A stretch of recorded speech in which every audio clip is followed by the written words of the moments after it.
Вы смотрите новости Татарстана, в студии Алексей Калиничев. Здравствуйте. О том, что происходило сегодня, расскажем в ближайшие полчаса. Как снизить административную нагрузку на бизнес? Почему на одного предпринимателя приходится по 8 проверок? И почему контрольно-надзорным органам новый закон не закон? Ярким на цитаты и богатым на примеры нарушений выдалось заседание Координационной комиссии по противодействию коррупции в республике. Его провел Рустам Минниханов. С 1 июля надзорную деятельность регулирует новый федеральный закон. Однако эти ведомства до сих пор находятся в лидерах по коррупционным рискам. Как найти баланс между защитой предпринимателей и интересами граждан и исключить давление на бизнес? Подробнее Лина Зинатуллина. Эти трагедии и проблемы можно было избежать, если бы представители бизнеса соблюдали требования законодательства. Контроль за работой бизнеса – прямая обязанность государства, которое отвечает за своих граждан, говорит Рустам Минниханов, вспоминая крушение Булгарии, пожары в ТЦ «Адмирал» и Новой Туре. С 1 июля вступил в силу новый федеральный закон о контрольно-надзорной деятельности. Он призван уменьшить коррупционные риски и снизить административную нагрузку на бизнес. Согласно этому нормативному акту, всех контролируемых лиц по каждому виду государственного и муниципального контроля разделят на 6 категорий по степени риска причинения ущерба. А от этого, в свою очередь, будет зависеть периодичность проверок. За последние 3 года проведено почти 4 миллиона проверок. В Татарстане 160 тысяч предпринимателей, значит, на каждого по 8 проверок в год, подсчитал вице-президент Ассоциации предприятий малого и среднего бизнеса. Например, только медцентр проверяют не менее 4 ведомств, примерно по 350 пунктам. Требования контролеров иногда разнятся.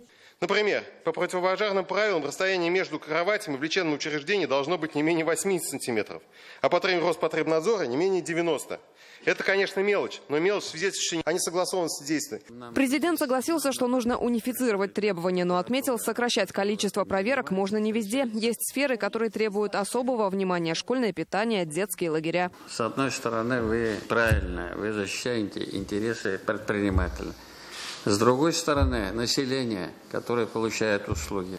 Как-то вот эту работу надо систематизировать. Единая база, электронная база, вот пришел проверяющий, сразу должна фиксация быть. Вот в этом случае мы будем знать, куда, сколько раз они пришли и какие там вопросы к проверяющим или проверяемым. Еще одним из направлений реформы является переход взаимодействия с подконтрольными субъектами в цифровую плоскость. Это обеспечит прозрачность действий проверяющих, позволит снизить нагрузку на проверяемых, а также исключит прямой контакт с чиновником, что в целом приведет к снижению коррупциогенных рисков. Так, с 1 июля по новому закону предприниматели Татарстана могут узнать о грядущей ревизии, предоставить документы электронно и обжаловать результаты проверки через портал Госуслуги РТ. В борьбе с коррупцией отдельно сегодня говорили и о роли СМИ. К сожалению, большинство этих материалов носит поверхностный характер. Арестовали кого-то, и ему грозит такой-то срок. Да, коррупционер боится огласки своего преступления как огня, но СМИ не только кнут и инструмент возмездия. Вот здесь нам определенно не хватает глубоких аналитических материалов, раскрывающих генезис коррупционных явлений. Любой предприниматель имеет не только права, но и обязанности. И от исполнения этих обязанностей зависит комфортная жизнь населения, а иногда в серьезных случаях и жизнь и здоровье. Но эти обязанности исполняются не всегда, поэтому у нас государство и ввело институт контрольно-надзорных органов. Повышение эффективности, прозрачности этой деятельности сегодня обсуждались на комиссии. В завершении совещания Рустам Минниханов подвел итоги и попросил всегда на заседаниях оперировать конкретными фактами, предметно и содержательно изучать тему коррупции. Борьба с ней по-прежнему в приоритете. Если мы говорим о каких, мы должны называть предприятия, организации, людей. Более жестче должны быть такие мероприятия. Мы как будто какое-то рядовое совещание. Нет, здесь мы должны и кадровые решения принимать, и все остальное. Сегодняшние предложения войдут в протокол с поручениями в адрес органов власти. И, судя по озвученным проблемам, будут приниматься конкретные решения. Лина Зинатуллина, Вадим Илларионов, Сергей Кузьмин, ТНВ, Казань. Суточный максимум за весь период пандемии зарегистрирован сегодня в России. Более 31 тысячи заболевших. Это на 2500 больше, чем днем ранее. Рекорды бьет и смертность. За день скончались 986 россиян. Среди них 7 татарстанцев. В Татарстане зарегистрировано 103 случая заболевания. Больше всего с диагнозом ковид в Казани и Набережных Челнах. За сутки привились 20 тысяч человек. На круглосуточный режим работы сегодня перешел пункт вакцинации у торгового центра «Мега». Это связано с большим числом желающих привиться. Пункт вакцинации из Южного переедет в Мегастрой по адресу проспект Победы, 101. Он откроется завтра и будет работать ежедневно с 10 утра до 8 вечера. Для желающих привиться там сделают отдельный вход. Также появится дополнительный пункт вакцинации в торговом центре «Казань-Молл». На усиленный режим работы переходит и МФЦ республики. В ближайшее воскресенье все офисы будут работать с 9 до 3 дня и только по вопросам подтверждения учетной записи в госуслугах. В обычное время в МФЦ обращаются до 15 тысяч человек. Вчера количество достигло 25 тысяч. Завтра в Казани начнут работать 30 волонтеров, которые будут помогать сотрудникам МФЦ. Сегодня в Нижнекамске заработали 16 дополнительных мест, где помогают получить QR-код. И все они располагаются в городских библиотеках. В основном за помощью обращаются пожилые. Зачастую у них нет смартфонов, и единственный вариант – распечатать сертификат. Библиотекари подчеркивают, к ним надо приходить с логином и паролем от личного кабинета на портале Госуслуг России. Напомним, подтвердить учетную запись теперь можно и онлайн. Нас не пускают. У меня не было ничего. Я прививку-то сделала, а не до конца сделала. Вот, сейчас все. Вакцинацию делала давно, а QR-код у меня не было. Вот я не думала, что QR-код надо будет. Вот пришла МФЦ, а там народа много. Вот сюда пришла. Я с интернетом не дружу. Кнопочный только. Голова уже не та. Вот получила. Теперь буду ходить, куда хочу. Желающих много, и вот для того, чтобы не было очереди, все-таки у нас обстановка напряженная, поэтому девочки у нас принимают в 2 залах посетителей. Если есть возможность скачать, скачиваем на телефоны обращающихся вот эти QR-коды. Что предпринять, если произошла утечка опасных патогенов, и как эвакуировать условно пострадавшего? План действий в аварийных ситуациях сегодня отрабатывали участники международных учений мобильных команд. Напомним, в Казани приехали специалисты из 20 стран всю неделю. Они делятся навыками совместной работы в случае вспышек инфекционных заболеваний. В Евразии это первое крупномасштабное событие по реагированию на эпид-угрозу. С полей учений Рамиль Галиуллин. В бельгийской лаборатории во время работы сотрудник разлил содержимое пробирки. Задача – оперативно устранить последствия, чтобы инфекция не вышла за пределы бокса. По такой легенде начался 4-й день международных учений мобильных команд. Конечно, такое бывает, что что-то там пролили там внутри главбокса, но опять же все вычистили, все вымыли, все привели в порядок и продолжили работу.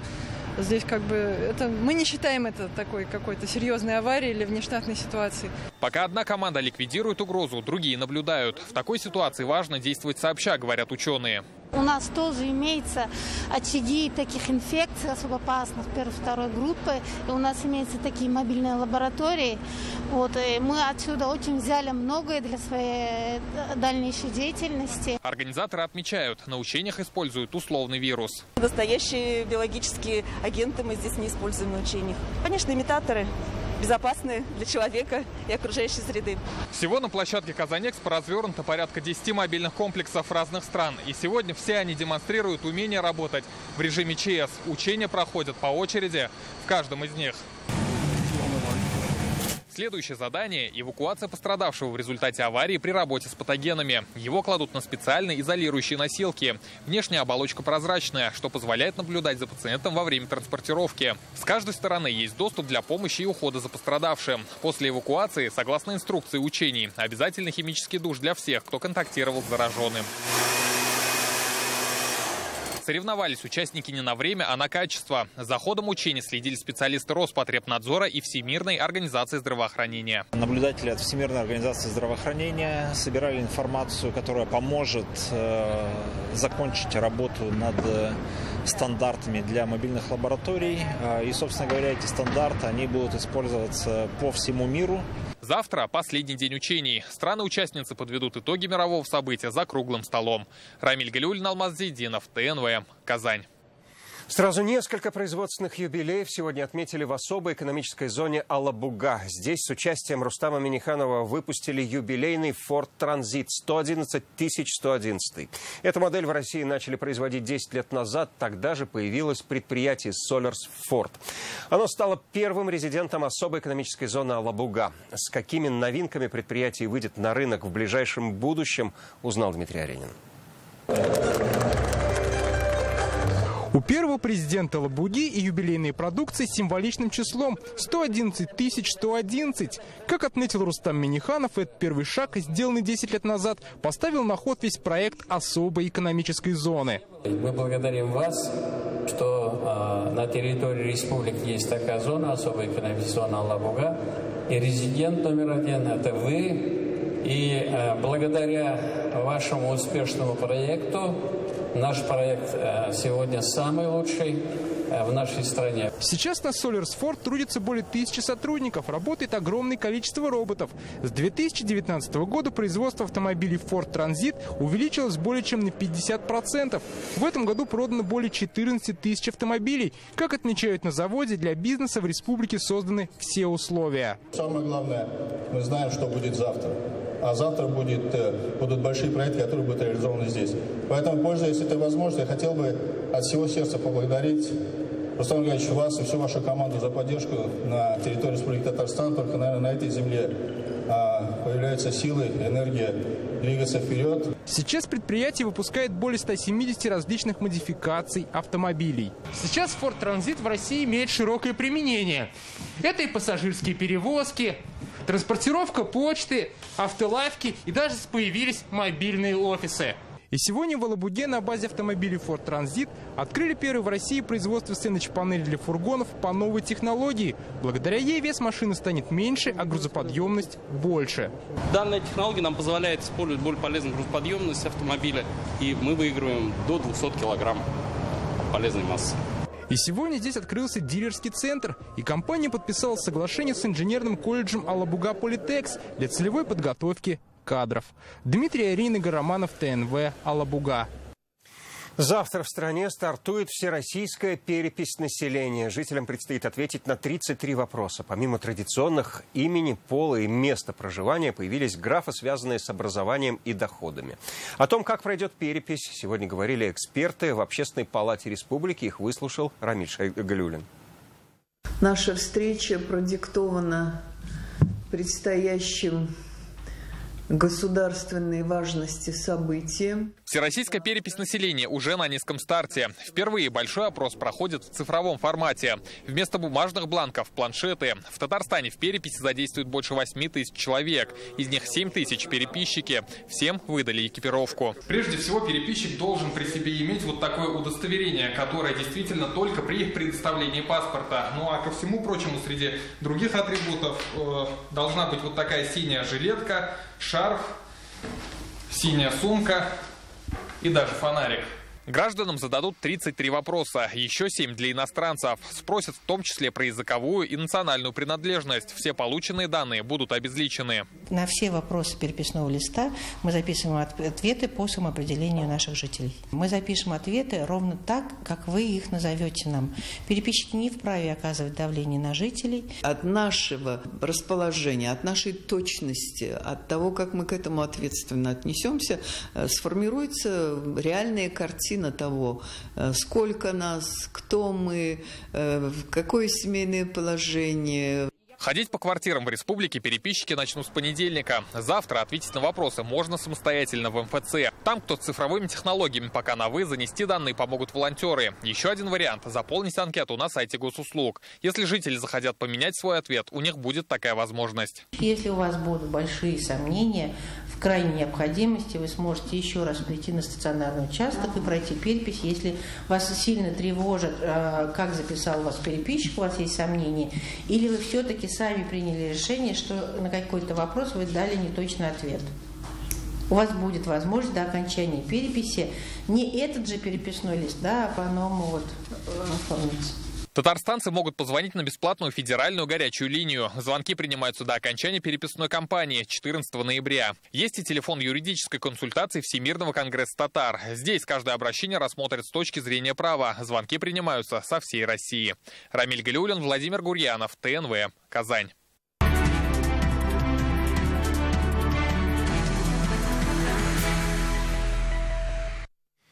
Туда, где они очень нужны. 72 школьных микроавтобуса сегодня отправились в районы республики. Ключи от машин главам муниципалитета вручил Рустам Минниханов. Новая техника выделена в районы и населенные пункты, где остро стоит вопрос перевозки учеников. Это лицей в Куюках и Салават-Купыре. Везут в городские школы детей из поселков Привольный и Вишневка. В 24 районах будут организованы новые маршруты для подвоза детей из отдаленных деревень в базовые учреждения. Символический ключ Рустам Минниханов вручает министру образования республики Ильсуру Хадиуллину. Повышение качества образования, организация перевозок детей, обеспечение их безопасности – основная задача, отмечает президент. Благодаря федеральной программе сегодня у нас появилась возможность получить 120 автобусов, из которых 70 сегодня уже будут переданы в эксплуатацию. Эти автобусы отвечают всем современным требованиям безопасности. И, конечно же, я обращаюсь к главам наших муниципалитетов, просьба обеспечить контроль эксплуатации транспортных средств, которые обеспечивают подвоз детей. 2 автобуса нам дали сегодня. Это выход из ситуации. У нас проблема. 2 новых автобуса в Кукмарском районе получат школы в селах Нижняя Русь и Нижний Искубаш. В районе сегодня 16 автобусов, но этого мало, говорит начальник отдела образования Ильфат Ахмадуллин. Нужно еще 6. Автобусы распределены на 2 школы, на 3 школы, но трудности есть. Время увеличивается, дети рано встают, из дома рано уходят в школу и поздно приходят. Было бы в каждой школе автобус, это лучше было бы. Еще 2 школьных автобуса уехали в Актанышский район, чтобы ученики из отдаленных деревень могли получать качественное образование в оснащенных школах. В этом году у нас несколько школ закрылись, попали под оптимизацию из-за малокомплекта, там мало детей. Мы осуществляем с помощью автобусов перевозку в базовые школы. И вот сегодняшние эти автобусы нам, конечно, очень нужны. Очень нужны автобусы и новому лицею в Куюках Пестричинского района. Школа открылась в этом году, но здесь уже 1400 учеников. 600 из них нужно везти. Поэтому лицей получил сразу 6 автобусов. Утром мы сейчас, если видим, постоянно скопление машин, потому что каждый родитель привозит ребеночка своего на машине. И то, что 6 автобусов будет выделено, разгрузит наши, наверное, дороги, и родители будут спокойно отправлять детей на школьный автобус. Казань получила 12 школьных автобусов. Они пойдут в том числе и для укрепления направлений, которые нам всем известно. Это и Салават-Купыре, и Вишневка, и Привольный. То есть будем укреплять транспортную потребность там. До конца года еще 150 микроавтобусов отправятся в школы, где их так ждут. Те районы, которые заявились, в которых есть такая необходимость, они все получат автобусы. Понятно, за 3 года Республика Татарстан поставила в муниципальный район 352 автобуса, из них 118 автобусов за счет федерального бюджета, остальные за счет республиканского бюджета. Сегодня в автопарке 810 школьных автобусов. Они возят 23 тысячи учеников. Юлия Гоголева, Вероника Гайнудинова, Наиль Абдуллин, ТНВ, Казань. Школьная форма вновь изменится. Минобр готовит новые типовые требования к одежде учеников. Чего ждать родителям? Подробности читайте в интернет-газете «Реальное время». Теннисный турнир «Кубок мира и добра» посетил сегодня Рустам Минниханов. Он проходит на территории Казан Ринг. Здесь принимают участие победители региональных соревнований, а также ветераны, любители, представители спортивной индустрии, спортсмены турнира ITF 15 Казань Open.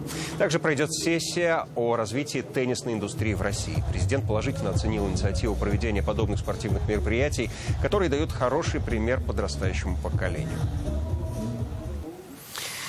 24 октября в Узбекистане состоятся выборы президента. В Татарстане проживает более 20 тысяч граждан этой страны. И сегодня для них начались досрочные выборы. Мобильные избирательные участки появились в вузах, автотранспортных предприятиях, торговых комплексах. По всей республике таких мест голосования будет 90, 70 из них в Казани.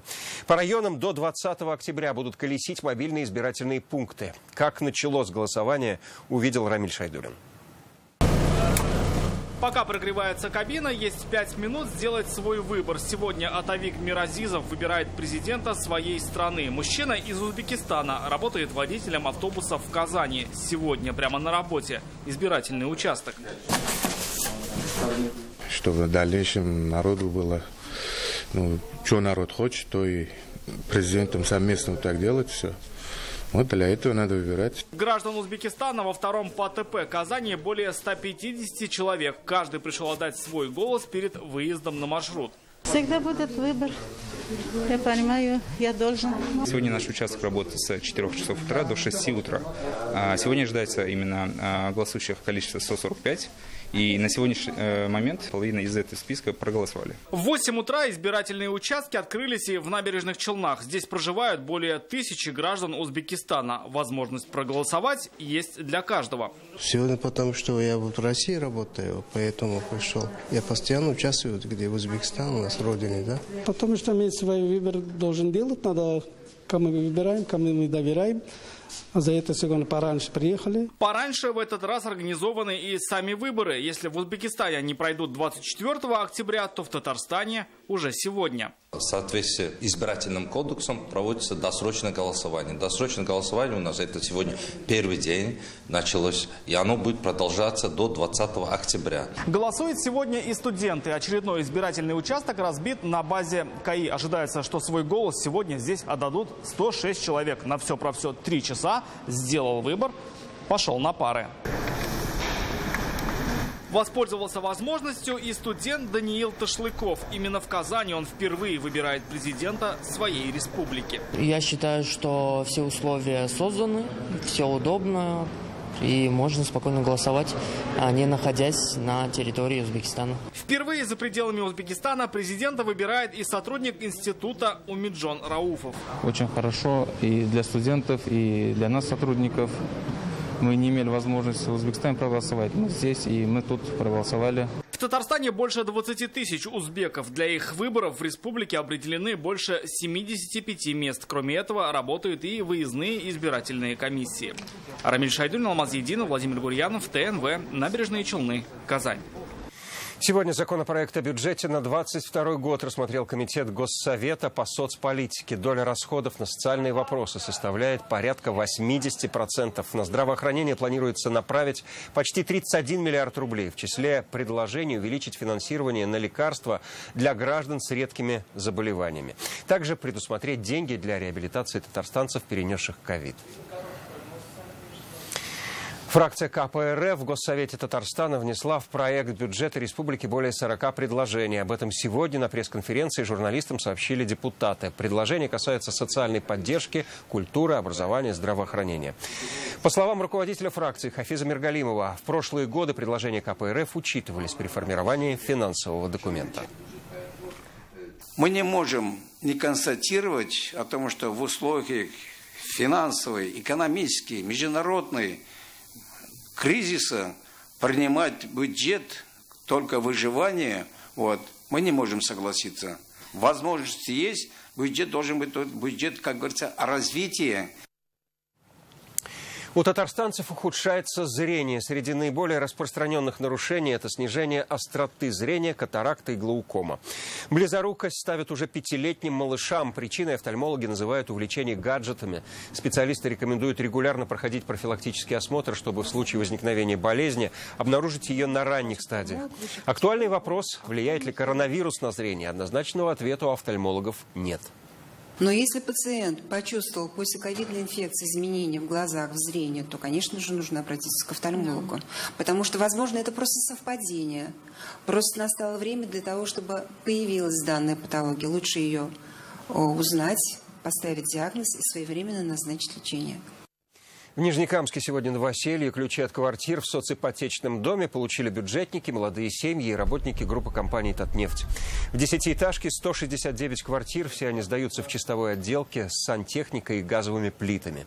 Есть автоматические извещатели, приборы учета воды, газа, электроэнергии, а также регуляторы тепла. В этом году по программе социальной ипотеки в Нижнекамске сдали 3 многоэтажки. Это долгожданная для нас квартира, мы очень долго ждали, мы очень счастливы, что получили ключики от нашей новой квартиры. И да, мы уже, думаю, с завтрашнего дня начнем потихонечку делать ремонт в этой квартире. Выпуск на этом завершается. Больше новостей на наших ресурсах в интернете, на страницах ВКонтакте и Инстаграм. Всего вам доброго. До встречи.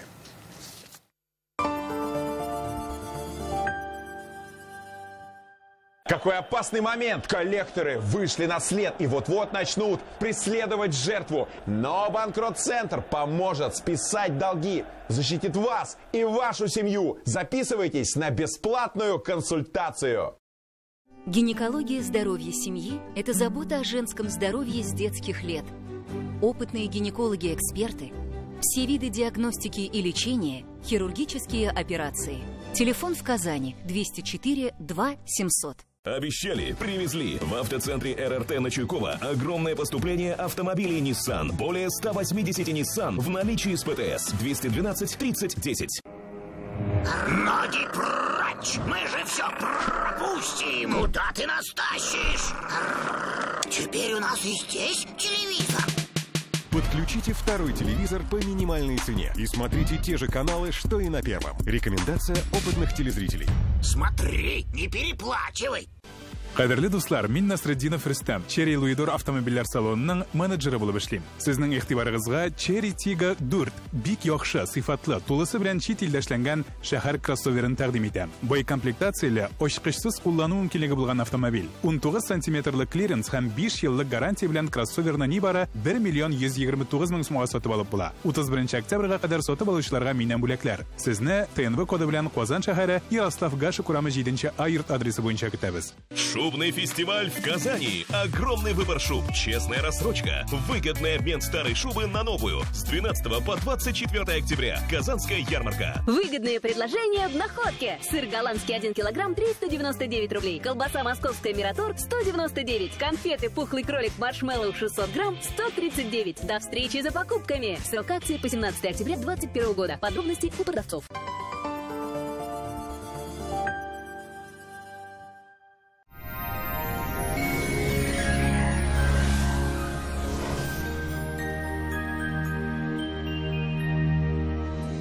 Здравствуйте! Природа берет курс на зиму, и похолодание уже на пороге. По данным сервиса Яндекс.Погода, 15 октября на юго-востоке в Бугульме, Бавлах, Азнакаево характер погоды начнет меняться, но все еще тепло, до плюс 14. Обширный антициклон покидает территорию Нижнекамска, Набережных Челнах, Елабуге, пока без осадков, и температура немного превышает норму. В Агрызе, Менделеевске, Актаныше облаков станет больше, ветер усилится, температура начнет понижаться. Циклон окажет влияние на погоду и в Арске, в Кукмаре, Балтаси. До 10 градусов тепла, местами дождь. Пришла пора утепляться, доставать зонты, ведь уже в ближайшие дни ожидаются обильные осадки, местами с мокрым снегом. В Болгаре, Држаном, Буинске переменная облачность, температура понижается, местами также с дождем. В Чистополе, в Альметьевске, Мамадыше пока без осадков, но пасмурно и до 13 тепла. В последующие дни антициклон окончательно покинет территорию Татарстана, уступив место циклону с дождями, порывистым ветром и понижением температуры. Гиделикс – капли и сироп от кашля с экстрактом листьев плюща. Можно принимать всей семьей. Гиделикс облегчает откашливание, оказывает спазмолитическое действие. Сироп подходит детям с рождения, не содержит спирта и сахара. Кто это у нас соберет все лайки? А вот кашель не наша история. Гиделикс с натуральным экстрактом листьев плюща можно принимать даже самым маленьким. Кашля больше не боюсь. Гиделиксом я лечусь. У меня артроз. Дети оплатили операцию за рубежом. Правый протез не приживался, хотя и дорогой. Ждала вторую операцию, но тут границы закрыли. Так я попала в доктор Оз. Протез ставить не нужно. Даже при тяжелых формах артоза сустав еще можно сохранить с помощью инъекции нового поколения. Счастье, что можно спасти сустав. Жаль, поздно пришла в доктор Оз. Были бы оба сустава целы. Федеральная сеть медицинских центров «Доктор Ост» – лечение самых сложных заболеваний позвоночника и суставов без боли и хирургического вмешательства. За 12 лет в 10 городах России врачами клиники отменено более 70 тысяч операций. О погоде в столице. 15 октября в Казани ожидается переменная облачность, преимущественно без осадков. Ночная температура плюс 6, а днем все еще тепло, плюс 15. Ветер северо-западный до 6 метров в секунду. Атмосферное давление 759 миллиметров ртутного столба, влажность воздуха 49%. Магнитное поле Земли спокойное. У жителей нашей республики есть возможность позаботиться о своем здоровье без значительных финансовых затрат. С 1 по 31 октября в аптеках «Экона», «Бережная аптека» и «Аптека от склада» проходит акция снижения цен. Покупай выгодно. Вот это выгодно! Вы только посмотрите! Магна Б6 60 таблеток 449 рублей. Максилак 10 капсул 520 рублей. Бережная аптека, аптека от склада и аптека «Экона». Вот где выгодно.